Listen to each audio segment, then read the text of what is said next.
Hello guys, कैसे आप सभी लोग। डीमन एम्पायर के एक और न्यू एपिसोड के साथ हाजिर हूँ। तो जैसा कि लास्ट एपिसोड में हम सभी ने देखा था, जूफेन और उसकी पूरी टीम डबल ड्रैगन माइनर में हिस्सा लेने के लिए उस बैरियर को पार कर लेता है, जिस बैरियर के उधर एक अलग सी स्पेस वाली दुनिया होती है। तो इस एपिसोड के स्टार्टिंग हमें उस बैरियर के अंदर का सीन को दिखाया जाता है, जहाँ पर जूफेन और उसकी पूरी टीम उस डबल ड्रैगन माइनर की तरफ जा रहा था और सभी लोग ही इधर उधर देख के उस पूरी जगह को एंजॉय करने लगती है, क्योंकि वो जगह वाकई में बहुत ही ज्यादा खूबसूरत था। तभी एक बंदा उन सभी लोगों के सामने आकर कहता है, तुम सभी लोग जो कि डीमन स्कीमिंग सेक्टर से आए हो, कृपया मेरे पीछे आओ। मैं तुम लोगों को डबल ड्रैगन माइनर की तरफ ले जाने के लिए आया हूँ। और उस बंदे को देखकर कुई लैंग और कुई गैंग बहुत ही ज्यादा शॉक्ड हो जाती है, जिसके अंदर कुई गैंग कहता है, ये पहली बार है जब मैं किसी इथियल स्टेज मास्टर को इस तरह से विनम्र होकर बात करता हुआ देख रहा हूँ। ये तो बहुत ही ज्यादा अच्छा है, एक इथियल स्टेज के कल्टीवेटर जो कि बहुत ही विनम्र तरीके से हमारा स्वागत करने के लिए यहाँ पर आए हैं। पता नहीं ये डबल ड्रैगन गैदरिंग है क्या चीज। और दूसरी तरफ वो एल्डर हंसते हुए कहता है, कोई बात नहीं, मैं तो सिर्फ और सिर्फ एक आम सा सहायक हूँ जो कि यहाँ पर आए हुए ऑनरेबल गेस्ट को अपने रास्ता दिखाता है। तभी वो एल्डर एक तरफ इशारा करते हुए कहता है, आप सभी लोग सम्मानित अतिथि हैं जिनका कि हमें ख्याल रखने के लिए कहा गया है, कृपया आप लोग इधर से आइए। तभी वेनरेबल जैन क्विलिंग की तरफ देखते हुए कहता है, तुम्हें देखकर ऐसा लगता है तुमने कभी भी अपने घर के बाहर नहीं देखा है। तुम तो बिल्कुल कुएं में बैठे मेंढक की तरह हो। मैं तुम्हें एक बात पहले से ही बता दूं, ये डबल ड्रैगन माइनर कोई बच्चों वाली चीजें नहीं है। डबल ड्रैगन माइनर के अंदर सब कुछ एक नियम के अनुसार होता है। और अगर एक बात तुम्हें बताऊं, इथेरियल स्टेज के मास्टर यह के सबसे कमजोर लोग हैं। अगर ये लोग भी हमारा स्वागत नहीं करेंगे तो फिर कौन करेंगे, वो दो लोग नेता। तभी जूफन कहता है, अगर मैं तुम्हें इसे दूसरे शब्दों में कहूँ तो फिर डबल ड्रैगन मैनर सिर्फ जीतने वाले लोगों की संभावना को देखता है, आप लोगों की कल्टीवेशन और क्वालिफिकेशन को नहीं। क्योंकि जो लोग अपनी करंट सिचुएशन के अंदर जीनियस है, वो लोग आगे जाकर भी जीनियस ही रहेंगे। और जो सुनने के बाद वेनेबल जैन कहता है, जू फैन तुम तो वाकई में बहुत ही ज्यादा होशियार हो। तुमने बिल्कुल सही कहा, ये डबल ड्रैगन माइनर सिर्फ सभी लोगों की जीतने की संभावना को देखता है, जिससे कि उन लोगों को पता चलता है कौन सा सेक्टर कितनी ज्यादा तरक्की कर रहा है। और सभी जीनियस बच्चों को देखते हैं जिन्हें कि वो लोग और भी ज्यादा ताकतवर कर सकती है। अगर जीनियस लोगों को ढूंढने के लिए नहीं होगा तो फिर वो खामखा डबल ड्रैगन गैदरिंग क्यों आयोजित करेंगे। इसीलिए तुम सभी लोग अपने आप को कम मत आंकना। और इस डबल ड्रैगन गैदरिंग के अंदर तुम जिस एक्सपर्ट को देख रहे हो, अगर इन सभी लोगों को यहाँ से बाहर रखा जाता तो फिर अब तक तो ये लोग सिर्फ प्रोफाउंड हेवन स्टेज तक ही पहुंच सकते थे। क्योंकि अगर एक बार कोई यहाँ पर पहुंच जाए तो फिर उन सभी लोगों की कल्टीवेशन पानी की तरह आगे बढ़ता है। और तुम लोग अभी से ही इस जगह की डेंस ऑरा को महसूस करके ये बता सकते हो, मैं जानता हूँ। तभी जूफेन एल्डर जैन से कहता है, क्या आपको लगता है अपने मेजबान के सामने उसे इस तरह से इंसल्ट करना क्या अच्छा है। जो सुनने के बाद एल्डर जैन भी घबराने लगती है और उसकी तरफ देखने लगती है, जहाँ पर उस आदमी के ऊपर उस सारी बातों का कोई रिएक्शन नहीं होता। और पीछे की तरफ एल्डर जैन जूफेन से कहता है, मुझे नहीं लगता उस आदमी ने मेरी कोई बातें सुनी होगा। तभी उन सभी लोगों को एक घर के सामने लाते हुए कहता है, आज से आप लोग यहाँ पर ही रहेंगे। यहाँ पर कुल मिलाकर 15 कमरे हैं। और हंसते हुए उन सभी लोगों से कहता है, कृपया ध्यान रखें, डबल ड्रैगन गैदरिंग शुरू होने से पहले यहाँ पर किसी को भी लड़ाई करने की अनुमति नहीं है। क्योंकि अगर तुम लोग कंपटीशन होने से पहले कोई भी फाइट करते हो, इसके परिणाम बहुत ही ज्यादा भयंकर हो सकती है। तभी वो सभी लोग वहां से जाने लगती है, जहाँ पर एल्डर जैन जूफेन के कान में फिसफिसाते हुए कहता है, उसने मुझे कुछ नहीं कहा, ऐसा लगता है उसने मेरी बातों को नहीं सुना था वहां पर। तभी वो एल्डर पीछे से उनको कहता है, महोदय मैं आपको एक बात सही से कहता हूँ, आप सभी लोग अपने डिसेबल को जैसे चाहे वैसे संसाधन या फिर हथियार दे सकती है, लेकिन मैं तुम्हें पहले से ही बता दूं, डबल ड्रैगन माइनर के अंदर सभी लोगों की कल्टीवेशन एक ऐसी स्तर पर पहुंच चुका है कि जिसके खिलाफ तुम्हारे दिए गए सभी संसाधन की इतनी भी मात्रा वहां पर कोई भी काम नहीं करेगा। अगर तुम लोग अपने सेक्टर के सभी रिसोर्सेज को भी इस्तेमाल कर देते हो तो भी डबल ड्रैगन माइनर के अंदर वो सही से काम नहीं करेगा। मुझे लगता है आप अपने सेक्टर की कोई एल्डर या फिर वेनरेबल होंगे। और तुम्हारे डिसेबल को देखते हुए मुझे ऐसा लगता है तुमने भी अपने डिसेबल के ऊपर अपनी रिसोर्सेस बहुत ही ज्यादा मात्रा में खर्च किया होगा। लेकिन डबल ड्रैगन माइनर के अंदर आना सभी लोगों के लिए वरदान साबित नहीं होता। ये कंपटीशन सभी लोगों की पोटेंशियल को मापता है।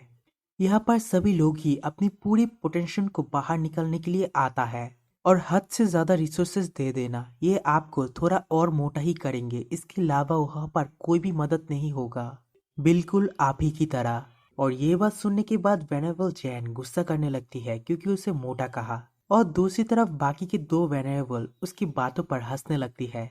तभी वेनेबल जैन गुस्से से उसकी तरफ देखते हुए कहता है, तुम किसे मोटा क्यों बोल रहे हो? अब कहाँ जा रहे हो? इधर आओ और इसे दोबारा से कहो। अगर तुम्हारे पास हिम्मत है तो फिर इसे दोबारा कह के देखो।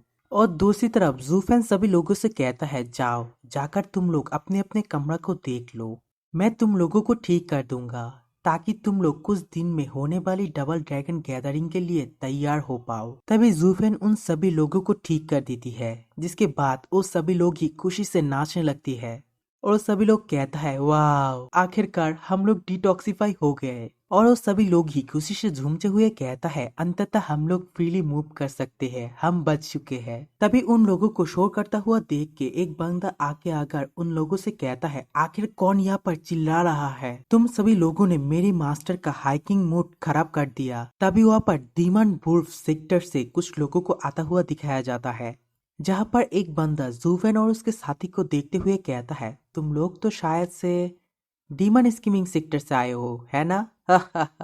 तुम लोग तो बहुत ही ज्यादा कमजोर सेक्टर हो। तभी उन लोगों को देखकर जूफेन पूछता है, इसके बारे में क्या? अब कौन आया? तभी वो बंदा जूफेन और सभी लोगों से कहता है, तुम्हारे अंदर लीडर कौन है? तभी जूफेन आगे आते हुए कहता है, हाँ ये मैं हूँ। क्या हुआ? क्या तुम्हारे साथ कोई मसला है?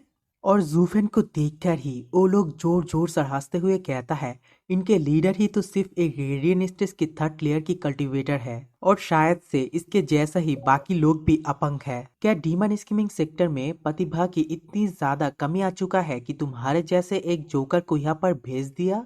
तुम लोग तो बिल्कुल एक मूर्ख की तरह रेडियन स्टेज की थर्ड लेयर कल्टीवेटर को अपने लीडर बना दिया।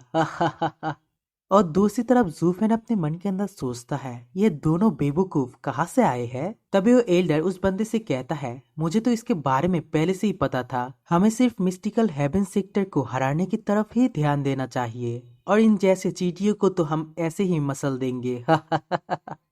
तभी वो बंदे जूफेन के कंधे पर अपनी हाथ रखते हुए कहता है, ए लड़के, क्या तुम जानते हो तुम्हारे सेक्टर के सेक्टर लीडर तुम्हें यहाँ पर क्यों भेजा है? क्या ऐसा इसलिए तो नहीं तुमने अपनी सेक्टर के सभी इलाइट डिसेबल को अकेले ही धूल चटा दिया, जिस वजह से जी बूजी के पास तुम्हारे सिवा और कोई भी नहीं था? सेक्टर से बाहर आकर दुनिया को देखने के लिए मैं तुम्हारा आभारी हूँ। मैं हुईजिऊ बेस टेमिंग सेक्टर से आया हूँ। जो सुनने के बाद जूफेन सोचता है, क्या बेस टेमिंग सेक्टर? और अपने मन के अंदर ही हंसते हुए कहता है, हुईजिऊ तो तुम इस सेक्टर से आए हो और खुद को इतना ज्यादा तेज मार्का समझ रहे हो? शायद से जी बूजी भी इस लड़के का ही बात कर रहा था। ठीक है, इसे भी देख लेंगे डबल ड्रैगन गैदरिंग के अंदर।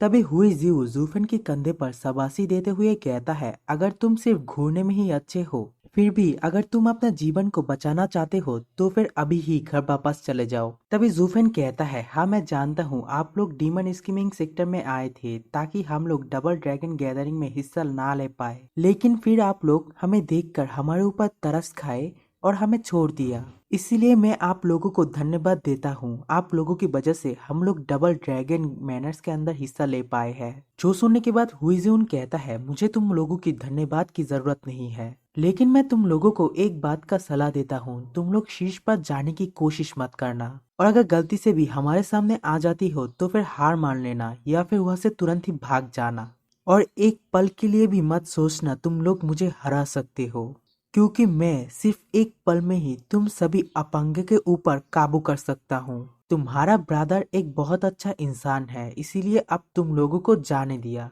जाओ। और ये कहते हुए वहां से वो लोग चले जाने लगती है और वो दोनों लोग चले जाने के बाद जूफन अपने कंधे को झाड़ते हुए कहता है, खैर अच्छा हुआ वो दोनों बेवकूफ यहाँ से चले गए। चलो हम सभी लोग अपने काम पर वापस जाते हैं। और तभी जूफेन की बॉडी के अंदर अजूरे फ्लेम हलचल करने लगती है और जूफेन की बॉडी के अंदर शेक करने लगती है, ऐसा मानो जूफेन की ब्लू फ्लेम और उसकी ड्रैगन सोल जूफेन को कुछ बताने की कोशिश कर रहा हो। और इसे महसूस करके जूफेन बहुत ही ज्यादा शॉक्ड हो जाती है। तभी वेनरेबल जैन जूफेन के पास आते हुए कहता है, जूफेन क्या हुआ, क्या कोई मसला है? तभी जूफेन कहता है, मुझे नहीं पता, मुझे बस ऐसा महसूस हुआ मेरा दिल जोरों से धड़कने लगा है और वो मुझे कुछ खतरों के बारे में बता रहा है। और दूसरी तरफ हमें एक पैलेस की अंदर वाले सीन को दिखाया जाता है जहाँ पर येलो कलर की बहुत सारे फायर दिखाया जाता है और उस फायर के अंदर बैठे एक बंदे कल्टीवेट कर रहा था। तभी एक बंदे उसके पास आते हुए कहता है, जूनियर ब्रदर आप क्या कर रहे हैं और यहाँ पर इतनी सारी केओन एनर्जी क्या कर रही है? जो सुनने के बाद वो लड़का कहता है, मुझे नहीं पता, ऐसा लगा मेरा रियल एनिमी इधर आ चुका है। मेरे एनर्जी अपने आप फ्लोट करने लगी और बॉडी से बाहर आकर मुझे ये बताने की कोशिश कर रहा है मेरा कोई जाने दुश्मन जो मेरे आसपास आ चुका है। अब इस बंदे के साथ जूफेन का क्या रिश्ता है और इन दोनों के बीच कौन सा एनिमी वाला रिश्ता है, वो लोग हम देखेंगे नेक्स्ट एपिसोड में जो कल को आएंगे। तो इससे पहले मेरे चैनल को सब्सक्राइब कर दो।